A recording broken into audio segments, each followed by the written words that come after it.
السلام علیکم ورحمۃ اللہ وبرکاتہ۔ جسمانی مسائل چینل کے ساتھ آپ کی ہوسٹ آپ کی خدمت میں حاضر ہے۔ تو ناظرین، آج دعا کرتی ہوں کہ اللہ تعالیٰ آپ سب کو اور ہمیں اپنے حفظ و امان میں رکھے، آمین۔ تو چلیے چلتے ہیں اپنی ویڈیو کی جانب۔ آج کی میری ویڈیو کا موضوع ہے یورک ایسڈ کیا ہے، یہ کیوں ہوتا ہے اور اس کا علاج کیا ہے۔ یہ ایک بہت بری بیماری ہے، اگر اس پہ کنٹرول نہ پایا جائے تو بہت بڑی بڑی بیماریاں آگے ہو جاتی ہیں۔ تو آج ہم اس موضوع پر بات کرنے جا رہے ہیں۔ اس کو ہائپر یوریسیمیا بھی کہا جاتا ہے۔ ہائپر یوریسیمیا یعنی بدن میں یورک ایسڈ کی زیادتی۔ یہ ایک خاص قسم کا نمک ہے جو ہمارے جسم میں پروٹین پیدا کرتا ہے۔ جی ہاں، یہ ایک نمک کی شکل کا ہوتا ہے جو ہمارے جسم میں پروٹین پیدا کرتا ہے۔ جو ہماری میٹابولزم ہوتی ہے یہ اس سے پیدا ہوتا ہے۔ اور ناظرین، آپ کو معلوم ہونا چاہیے کہ پروٹین ہمارے جسم میں گوشت اور ریشہ بناتے ہیں اور ہمارے جسم میں بہت اہم کردار ادا کرتے ہیں۔ پھر جو یہ یورک ایسڈ ہوتا ہے جو کہ پروزینتھین اور زینتھین کے بعد یورک ایسڈ بنتا ہے، یہ بھی ہمارے جسم میں بہت اہم کردار ادا کرتا ہے۔ ہماری یہ سوچ ہوتی ہے کہ یورک ایسڈ ایک بہت بری چیز ہے، لیکن ہماری یہ سوچ غلط ہے اور ہمارے جسم کو خراب کر رہا ہے۔ ہم سوچتے ہیں کہ یورک ایسڈ بہت بری چیز ہے اور ہمارے جسم کو خراب کر رہا ہے۔ نہیں، یہ ایک خاص مقدار میں اگر آپ کے جسم میں ہوگا تو آپ کے جسم پھولے پلے گا، آپ کو کوئی بیماری نہیں ہوگی۔ لیکن اگر یہ اپنی مقدار سے بڑھ جاتا ہے تو جسم اس کو یورک ایسڈ کو بنانے لگ جاتا ہے۔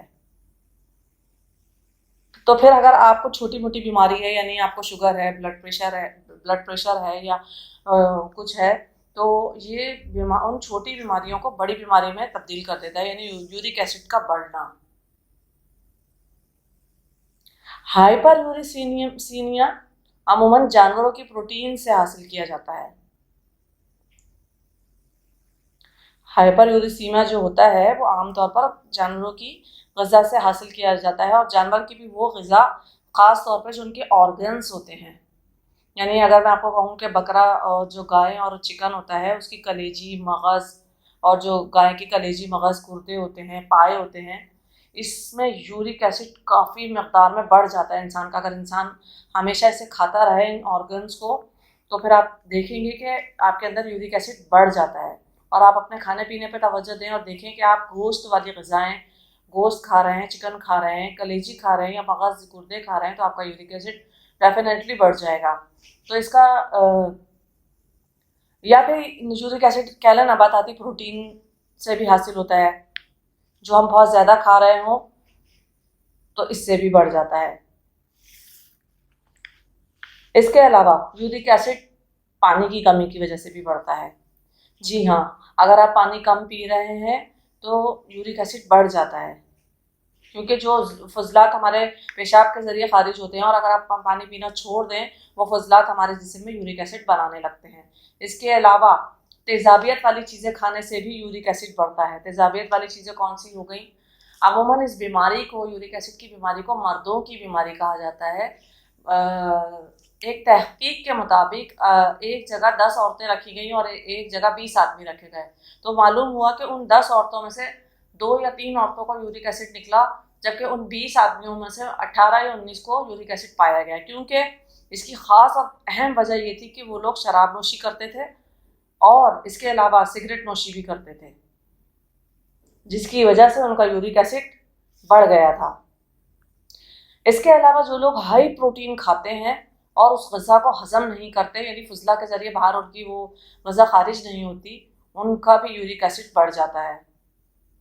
جیسا کہ میں نے آپ کو بتایا، عورتوں کے مقابلے میں آدمیوں میں یورک ایسڈ کی شرح زیادہ دیکھی گئی ہے۔ اب دیکھتے ہیں کہ یورک ایسڈ کی نارمل مقدار کیا ہونی چاہیے۔ جی، اس کی نارمل مقدار 3 ملی گرام ڈیسی لیٹر سے لے کر 7 ڈیسی لیٹر تک ہونی چاہیے۔ ہمارے بدن میں یورک ایسڈ بہت اہم کردار سر انجام دیتا ہے۔ یہ ہمارے جسم میں ریشے والے عضلات بناتا ہے، جی یہ ہمارے جسم میں ریشے والے عضلات بناتا ہے، جس کا ہمارے لیے بہت اہم جز ہے، یہ ہمارے لیے بہت اچھی چیز ہے، اور خاص طور پر اس لیے، خاص طور پر حاملہ خواتین میں یورک ایسڈ اگر پروٹین سے بڑھ رہا ہے، جو حاملہ خواتین ہوتی ہیں، یورک ایسڈ اگر پروٹین سے بن رہا ہے تو ماں کے پیٹ میں بچے کی نشو و نما بھی کر رہا ہے۔ اس کی مقدار آدمیوں میں 3 سے لے کر 60 ڈیسی لیٹر ہونی چاہیے، اور عورتوں میں 2.5 ملی گرام سے لے کر 6.5 ملی گرام تک یہ نارمل مقدار ہے۔ جی آپ کو ایک بار پھر بتاتی چلوں کہ آدمیوں میں یورک ایسڈ کی سطح 3 سے لے کر 60 ڈیسی لیٹر تک ہونی چاہیے، جو نارمل سطح ہے، اور عورتوں میں 2.5 ملی گرام سے لے کر 6.5 ملی گرام تک یہ نارمل سطح کہلاتی ہے، یہ نارمل مقدار کہلاتی ہے یورک ایسڈ کی۔ اسی لیے کہا جاتا ہے کہ وقتاً فوقتاً اپنا یورک ایسڈ چیک کروا لینا چاہیے، اور زیادہ تر یورک ایسڈ ان لوگوں کو چیک کروانا چاہیے جو زیادہ عمر کے ہوتے ہیں، خاص طور پر یہ بیماری یورک ایسڈ کی جو بڑی عمر کے لوگوں میں ہوتی ہے۔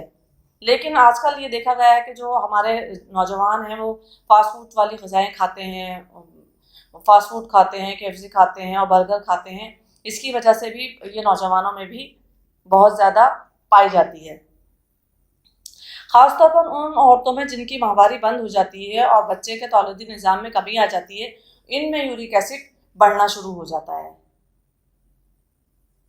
جی ہاں، اس لیے کہا جاتا ہے کہ یہ متوسط جو طبقہ ہوتا ہے، یعنی جو غریب لوگ ہوتے ہیں، ان میں بیماری کم پیدا ہوتی ہے، کیونکہ ان کو اتنی اچھی چیزیں درکار نہیں ہوتی۔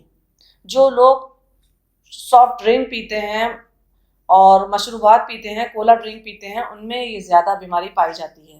اس لیے ہمیں چاہیے کہ ہم ان سافٹ ڈرنک کا استعمال نہ کریں، جو کہ ہمارے لیے موضوع صحت نہیں ہے۔ کسی بھی عورت کو، یعنی یاد رکھیں، کسی بھی عورت کو اگر وہ حاملہ ہے تو اس میں یورک ایسڈ کم کرنے کی کوشش نہیں کرنی چاہیے، کیونکہ وہ بچہ پیدا کرنے کی عمر، اور جب وہ بچہ پیدا کرنے کی عمر میں ہو، اس کے اندر یورک ایسڈ کو کم نہیں کرنا چاہیے۔ تو چلیے اب ہم آپ کو بتاتے ہیں کہ کس عمر سے لے کر اور کس عمر تک آدمیوں اور عورتوں میں یورک ایسڈ زیادہ پایا جاتا ہے۔ تو سب سے پہلے بات کرتے ہیں ہم عورتوں کی۔ عورتوں میں یورک ایسڈ 45 سے 50 سال کی عمر میں زیادہ پایا جاتا ہے، اس کے بنسبت مردوں میں 40 سے 45 سال کی عمر میں یورک ایسڈ زیادہ دیکھنے کو ملا ہے۔ تو پھر ایسے لوگوں کو جو 40 سے 45 کے لگ بھگ ہوں تو ان کو اپنا علاج کرنا چاہیے، کیونکہ یہ خطرناک بیماری کی شکل بھی اختیار کر سکتا ہے۔ لیکن علاج سے پہلے آپ کو بتاتی چلوں کہ آپ کو یہ بات میں بار بار کہتی ہوں کہ علاج سے پہلے پرہیز زیادہ بہتر ہے، کہ اگر انسان پرہیز کر لے تو آدھی بیماری تو اس کی ویسے ہی ختم ہو جاتی ہے۔ پرہیز میں یہ ہے کہ جتنی بھی جانوروں کی پروٹین والی چیزیں ہیں اسے کھانا چھوڑ دیجیے، گردہ، کلیجی، پائے، مغز یا زیادہ گوشت یا باربیکیو تکے، اس کو کھانا چھوڑ دیجیے۔ اس کے علاوہ جو لوگ چائے، کافی، شراب، سگریٹ نوشی کرتے ہیں اس کو بھی ترک کرنا ہوگا۔ اب آپ کو بتاتی ہوں کہ یورک ایسڈ بڑھنے کی سب سے بڑی پہچان کیا ہے۔ جی یورک ایسڈ بڑھنے کی سب سے بڑی پہچان یہ ہے کہ آپ کی ایڑی میں بہت زیادہ درد ہونے لگتا ہے، اور اتنا شدید درد ہوتا ہے کہ اس ایڑی میں کبھی کوئی کنکر یا پتھر چبھ جائے یا وہ ایڑی کسی چیز سے ٹکرا جائے تو ایسا لگتا ہے کہ ایڑی کو کسی نے ادھیڑ کے رکھ دیا ہو، یعنی ایڑی کو کاٹ دیا ہو۔ یہ سب سے بڑی پہچان ہے یورک ایسڈ کی۔ اب اس کے علاج کی طرف چلتے ہیں۔ تو اس کا علاج بہت آسان ہے، میں آپ کو گارنٹی کے ساتھ اس کا 10 دن کا علاج بتا رہی ہوں۔ میری ویڈیو کو پورا دیکھیے اور اس کے اوپر عمل کیجیے، خاص طور پر پرہیز، اور یہ عمل آپ 10 دن کریں گے، انشاءاللہ آپ کا یورک ایسڈ ختم ہو جائے گا، اور آپ مجھے دعا ضرور دیں گے۔ آپ 10 دن کے بعد اپنی رپورٹس دوبارہ کروائیے گا جا کے، اور مجھے کمنٹ باکس میں اپنی آگاہ کیجیے گا اپنی رائے سے، اور میرے چینل کو سبسکرائب کیجیے گا، لائک کیجیے گا، تاکہ میں آپ کے لیے اور آگے اچھی ویڈیو لا سکوں۔ اس کا علاج یہ ہے کہ ایپل سائڈر وینیگر ہوتا ہے، یعنی سیب کا جو سرکہ ہوتا ہے، اس کا بہترین علاج ہے، بہترین علاج۔ اب اس کو آپ کو پینے کا طریقہ بتاتی ہوں۔ صبح، دوپہر، شام، 3 ٹائم، جس طرح ہم دوا لیتے ہیں، صبح، دوپہر، شام 2 چمچے آپ نے گلاس کے اندر سیب کا سرکہ ڈال دیا۔ اس کے بعد اس کے اندر وہ پانی کا گلاس آپ فل بھر لیں. یہ گلاس آپ صبح دوپہر شام پئیں. انشاءاللہ آپ کا یورک ایسڈ ختم ہو جائے گا.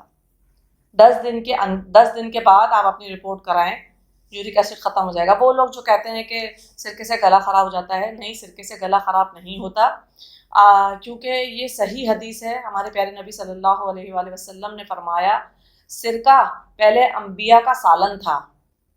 اور آپ نے سنا ہوگا کہ جس گھر میں سرکہ ہوتا ہے اس گھر میں کبھی مفلسی نہیں آتی, اس گھر میں کبھی تنگ دستی نہیں آتی, اس گھر میں کبھی محتاجی نہیں آتی. تو اس لیے آپ کو چاہیے کہ ہر وقت اپنے گھر میں سیب کا سرکہ رکھیں, اور اس نیت سے رکھیں اور پئیں کہ یہ ہمارے انبیاء کا سالن تھا.